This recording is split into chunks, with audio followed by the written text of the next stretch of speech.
दूध संघाच्या आवारात सुरू झाले मिसळ हाऊस। हे मिसळ हाऊस जे आहे ते क्रीडांगणाच्या जागेत आहे।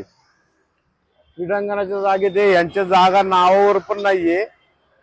आणि हे बघा मॅप मध्ये तुम्हाला दाखवतो। या मॅप मध्ये या ठिकाणी हे अनधिकृत गाळे,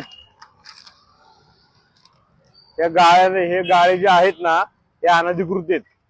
आणि तरी सुद्धा यांना परमिशन देऊन ही शासनाच्या जागेवर यांनी कब्जा मारून बघा कसं चालू केलंय मस्त। हा जो क्रीडांगणासाठी जो अर्ज दिला होता नगर विकास खात्यात कलेक्टर ऑफिसला, त्यामध्ये हे दाखवलेलं आहे की हे अनधिकृत गाळे आहेत जे या ठिकाणी आता थोरात मिसळ हे जे चालू आहे क्रीडांगणाची जागा आहे। MPG1 आरक्षण अजून आहे, यांच्या नावावर पण जागा नाहीये, तरी सुद्धा आता या ठिकाणी हे चालू झालेलं आहे।